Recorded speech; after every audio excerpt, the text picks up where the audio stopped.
వీడిని పెళ్లి చేసుకుంటే వీడి భార్యవైపోతావా? వీడిని ఎంతకు కొనుక్కున్నావేంటి? వీడిని ఎన్ని కోట్లకి మాయ చేశావేంటి? ఏం మాట్లాడుతున్నావు నువ్వు? నన్ను వదిలేసావు. ఆస్తి లేదని, నేను తాగుమోతోడని నన్ను వదిలేసి నా బిడ్డతో సహా పారిపోయి ఎక్కడో బ్రతుకుతున్నావు.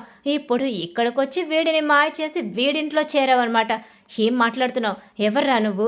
పిచ్చి పిచ్చిగా మాట్లాడుతున్నావు నా భార్యను పట్టుకుని. ఒరే పిచ్చోడా, అక్కడ ఉన్నది నీ భార్య కాదురా, నా భార్య రోహిణి. నాకు దానికి ఎప్పుడో పెళ్ళైపోయింది. ఇక అంతేకాదు, మా ఇద్దరికి ఒక కొడుకు కూడా ఉన్నాడు. పాపం పిచ్చోడ్లా ఉన్నావు నువ్వు. ఈ నిజాలు ఏమీ తెలియక దాన్ని పెళ్లి చేసుకున్నట్టున్నావు. దానికి డబ్బు అంటే ఆశ. దానికి డబ్బు లేకపోతే మనుషులు కనిపించరు. నాకు డబ్బు లేదని నా కొడుకుని తీసుకుని అక్కడి నుంచి వచ్చేసి నా అత్తయ్యని మాయ చేసి ఇక నేను చనిపోయానని చెప్పి అందరినీ నమ్మించింది. కానీ నీకైతే మొదటికే మోసం చేసి పెళ్ళే కాలేదని చెప్పినట్టుందేంట్రా? అవును, తనకి పెళ్ళి కాలేదు. తను నా భార్య రోహిణి. నువ్వు ఎవరనుకుని ఎవరింటికి వచ్చావో? తను కళ్యాణి కాదు, తను కళ్యాణి.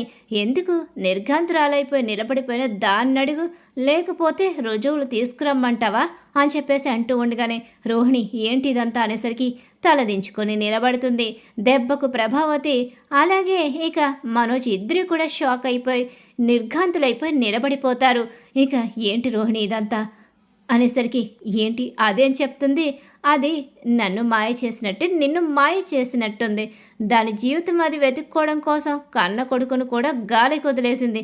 కొడుకు చేత కూడా అమ్మ అని పిలిపించుకోకుండా అత్త అని పిలిపించుకునేలాంటి ఆడది అని చెప్పేసి రోహిణి గురించి నిజం బయట పెట్టేసరికి షాక్ అయిపోయి ఉండిపోతారు. మరి రాబోయే కథలో ఖచ్చితంగా ఇలా అయితే జరగబోతుంది. ఇలా జరగాలని చెప్పి ఎవరైతే కోరుకున్నారో మా వీడియోని తప్పకుండా లైక్ చేయండి. గుండె నిండా గుడి గంటలు సీరియల్ అప్కమింగ్ ఎపిసోడ్స్ టీవీలో కన్నా ముందుగా చూడాలనుకుంటే మా ఛానల్ ఇప్పుడే సబ్స్క్రైబ్ చేసుకుని పక్కనున్న గంట సింబల్ ఆల్ మీద క్లిక్ చేయండి.